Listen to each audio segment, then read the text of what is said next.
Cristiano Ronaldo, looking at his contracts at the end of the season, he will probably want to leave. It's been such an incredibly frustrating season for Manchester United and Manchester United fans. And often what we do as football fans is we kind of look and we try and find scapegoats and blame. And the blaming of every person involved with Manchester United has occurred so far this season. It's been the bulk of the team. It's then been Ole Gunnar Solskjaer.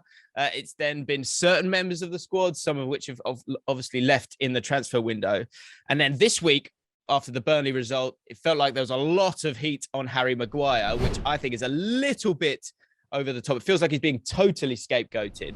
Next in line, I wonder, will it be Ronaldo? Talks in the press that Ronaldo will be having talks with the club this week or in the next week to decide if he wants to go on again next season. He came in with so much furore, so much hyperbole, and people were so excited about him. But he's come in and he has scored, but the team has been so woeful, Hugh, that has it been a success? I think there was this idea that they wanted to be a strong impact, a bit like Zlatan, but Zlatan's probably had a better impact at Man United than Ronaldo has. Do you think? I think on the football pitch, it's probably fair to say that Zlatan Ibrahimovic did have a bigger impact purely because of where Manchester United was starting when Zlatan came into the club. Obviously, Manchester United finished second in the Premier League last season. There was a feeling that, being in the Champions League, being back amongst the big teams, that someone like Cristiano Ronaldo could push them on to that next level. And obviously they have gone backwards. Whereas when Zlatan came in, yes, there was a lower base. Manchester United were a worse team at that time, but certainly they did progress when he was at the team. That's not a comment on their individual talents. Ronaldo is still a fantastic player. Zlatan, an excellent player when he was at Manchester United. I'm just talking about what had happened after they came into the club.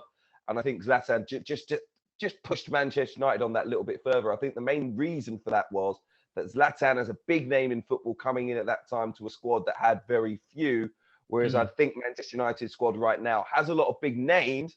Obviously, players aren't performing at the moment, and that's a big issue. And higher expectations, I guess, as well. That's probably the big thing, right? Yes, higher expectations. So once again, all about perspective and context in football. Manchester United this season look like massive failures because of where they were last year. And people will say, well, Ronaldo wasn't here last season. That's just, I think, how the mind works. But I think you've got to say that Cristiano Ronaldo, looking at his contracts at the end of the season, he will probably want to leave, because I think he came to Manchester United one last big shot at winning the Champions League. And obviously, if they finish outside the top four, which I think they probably will, he will not get that opportunity.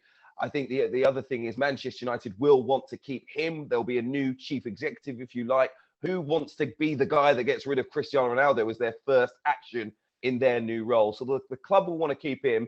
I think Ronaldo will want to leave and try and have one last crack, a bit like Lionel Messi will at PSG, at winning another European Cup. Only one defeat in the last 11 for Manchester United in the league, but so many draws in there in such an easy fixture list in that period of time as well.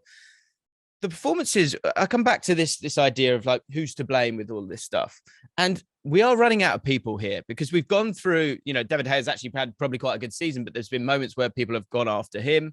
The centre-back position, certainly the centre midfield has come under a lot of heat as well, and Ronaldo as well. Does Rangnick deserve any kind of criticism when it comes to the team? The whole point of him coming in was to get, a tune out of these guys. Look at Tuchel and the amount of finals that he's been able to get to, and the response that he's had, and so many other managers in this division as well once they've come in. Ralf Rangnick has not got the performances out of this team. Why is that, Hugh? The one thing that I'd say about any big successful side, they have to control football matches. They have to set the tempo. Possession, of course, is massively key when it comes to the Premier League. Slowing down that end-to-end pace, that energy, that tempo and intensity that we all love about English football, if you like. The reality is, if you can't keep possession, if you can't slow the game down, it becomes a bit like basketball. And Manchester United, too often, yes, they want to win the ball quickly. That's Rangnick's style. They want to get shots off very quickly. But when they pour those bodies forward, if they don't score and they lose the ball, you look at the pitch and there's no midfield.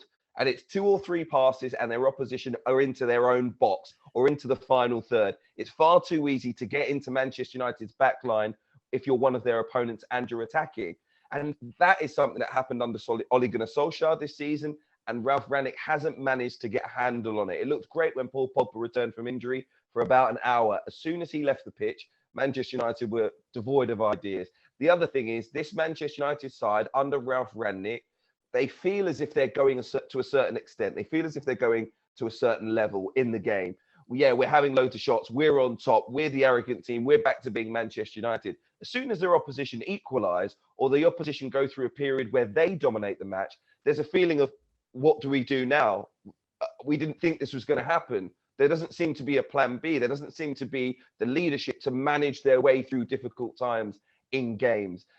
Players, individuals have been criticised for that. The captain, Harry Maguire in particular. But I think Ralf Rangnick, and I've said this before, needs to change to a style that is a slower pace and more comfortable for his players. They simply are not at the quality to play his style of football. They're not good enough. So much conversation about Ralf Rangnick and that style of play that he wants to play. This weekend, he will be taking on Southampton, Ralf Hasenhüttl, who plays that style of football. It's going to be interesting to see if Man United look to go head-to-head with a Southampton side that is drilled in that form of football. And it was a great result for them, Hugh, in midweek against Spurs, wasn't it? This is actually going to be probably a tougher test than some casual football fans would think.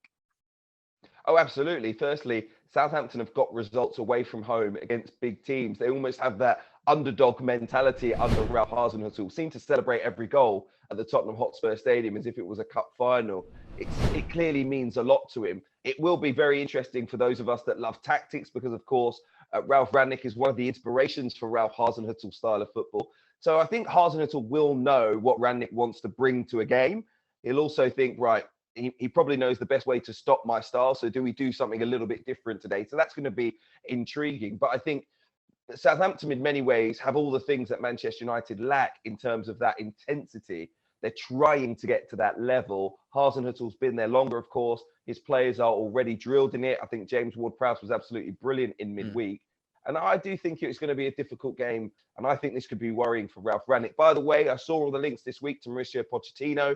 And they're really interesting. There is a part of me that feels like Ralf Rangnick maybe won't be the interim manager all the way through to the end of the season because top four seems to be slipping away. And this club has dithered and dithered over major decisions. They might see their chance of reaching next season's top four go even further out of their grasp if they stick with Ralf Rangnick. So far, he has not made the impact that they wanted him to make at Manchester United.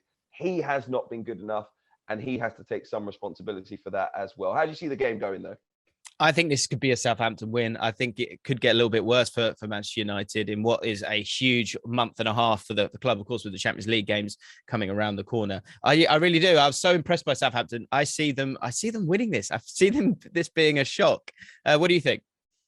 I'm going to go for 2-2 draw. I think Manchester United create plenty of chances, as do Southampton. They're not shot shy. They'll try and, if they go anywhere near the penalty box, get those shots away.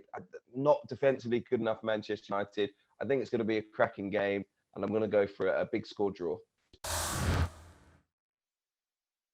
Hi guys, James Alcott here from ESPN's Football Forecast. Thank you for watching. If you've enjoyed the video and you want to check out more, make sure you subscribe to ESPN UK.